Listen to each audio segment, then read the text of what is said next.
Welcome back to Movies TV Mad. Of course, you can follow me on Twitter at Movies TV Mad.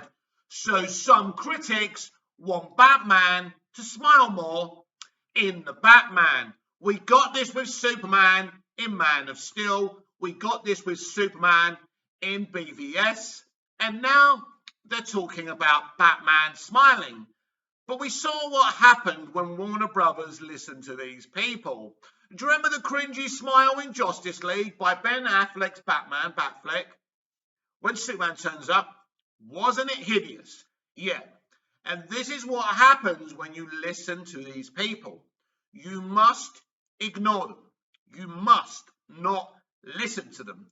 Man of Steel did not make $1 billion because Superman didn't smile enough, although he did smile in that movie, or he didn't smile in BVS. You know, we're talking about divisive movies with divisive tones. But imagine if a food critic, I'll go back to the culinary, industry.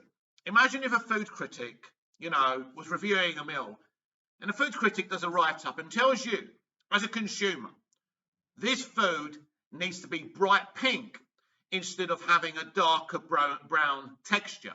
Imagine that. You wouldn't take said food critic seriously, would you now? And this is the problem with entertainment critics and journalists. They are a joke. They speak like clowns and they cannot be taken seriously. Now, they see us armchair fans, as I read in one of a critic's, evaluation of us, as well, he decided to talk about the Batman. But it's not that we come after their opinions and believe they don't have a right to their opinions. They're getting paid for their opinions. We're giving our opinions because we love said things. And sometimes we can be biased. We can be biased in a positive way or biased in a toxic way. We're human beings, right? We're not perfect and they're not perfect. Batman is the most susceptible character for a dark tone ever. All you have to do is read most of the comic book material to know that. Gotham is a shithole. It's corrupt. He saw his parents get murdered in front of him. Jesus Christ. Did they ask Dexter to smile more when that show was on? Dexter New Blood, that, by the way, that's a whole different video, isn't it? Jesus Christ. Anyway, and so when you've got people who are supposed to be intelligent saying that it's too dark, it's too long, he needs to smile more. What do you do with that? Well, you must put it in the trash, put it in the bin, because it's not an assessment that can be taken seriously, because they're not evaluating the material. They're not talking to you about the material. I mean, I read a bunch of reviews and they all say the same thing. Great cinematography, really dark, this, that. But they don't get into it. They don't get into the movie. Maybe they will. But what I noticed from critics is they all say the same things. They all look for the same things. It's like they've got a textbook where they copy and paste the rules. And you never get, for me, a genuine opinion from critics, because what they do is do the criteria review. Positive, negative, a little kind of summary at the end. So they don't feel like human beings when they're talking about films.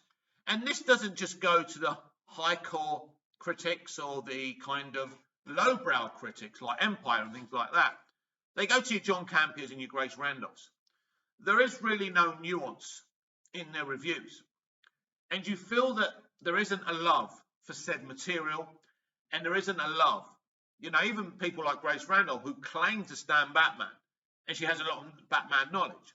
And I'm not saying she's not telling the truth, but it's the things these people look for.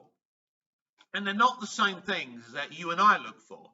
You and I want to be entertained. We know our Batman, we know our DC, right? And there's a difference. These critics allow the MCU so many passes in their movies. For example, apart from Spider-Man No Way Home, the other Marvel movies and content were very middling.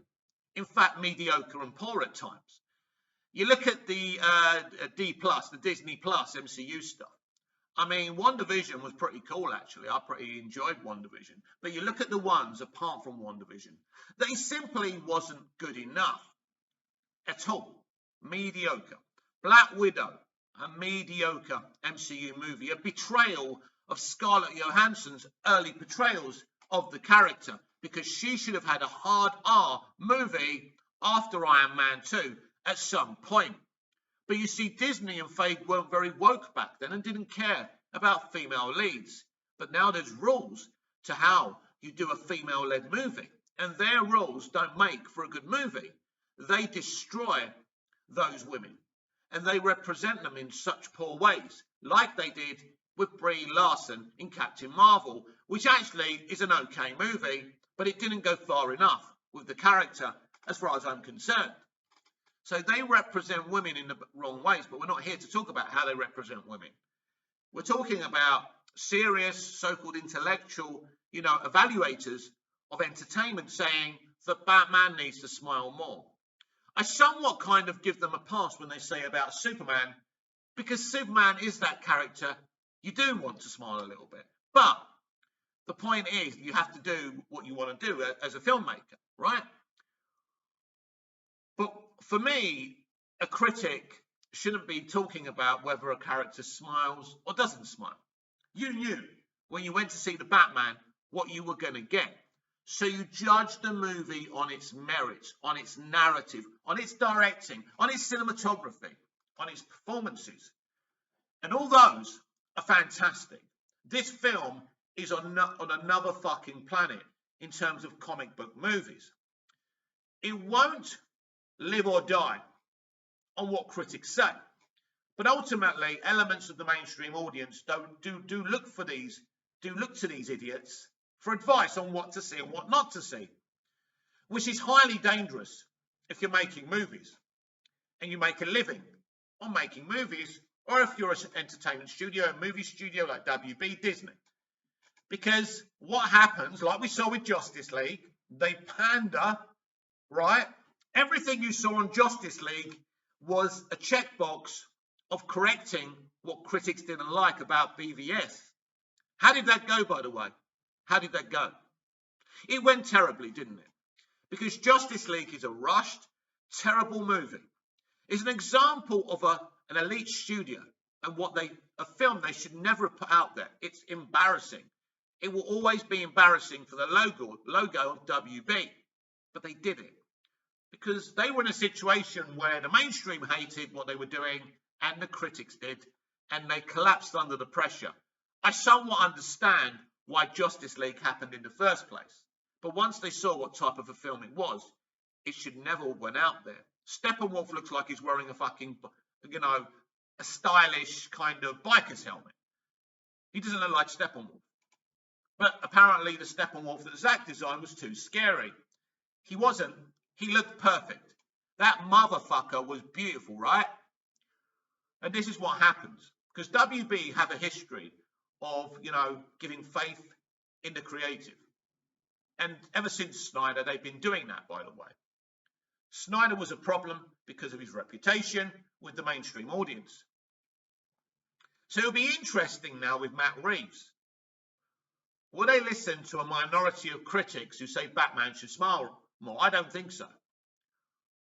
But I did find myself getting very frustrated. I'm sure you noticed in my live video yesterday, reading all these reviews. And they wear you down in the end because their mentalities, they don't think like you and me. And everyone has the right to think their own way. But they are a textbook of how people talk these days and what people expect to see these days. I mean, I'd hate to be an elite director or a studio head. Because when you're making a film or a television show, you've got to represent every walk of life. You've got to be careful what these characters say, and they've got to act a certain way. Now, directors and studios in the 80s and 70s and 60s didn't have to worry about this shit. It didn't matter what their actors looked like, what minority or lack of minority they came from. It didn't matter. The idea was to make good entertainment and good art, and they did. But you can't, it's very difficult these days to make good art under the remit and the rules of what the extreme left, who seem to have their fingers in all the major industries, which is very problematic. But ultimately, when you read a review that says Batman needs to smile more, one thing you know is said critic knows nothing about Batman.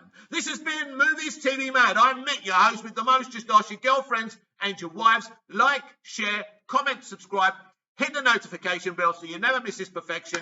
And I'll see you again later with even more unpolitically correct Movies TV Mad. Until then, goodbye, au revoir, auf Wiedersehen. It won't go off. It'll go off in a minute, I promise. You'll not start with me. See you later.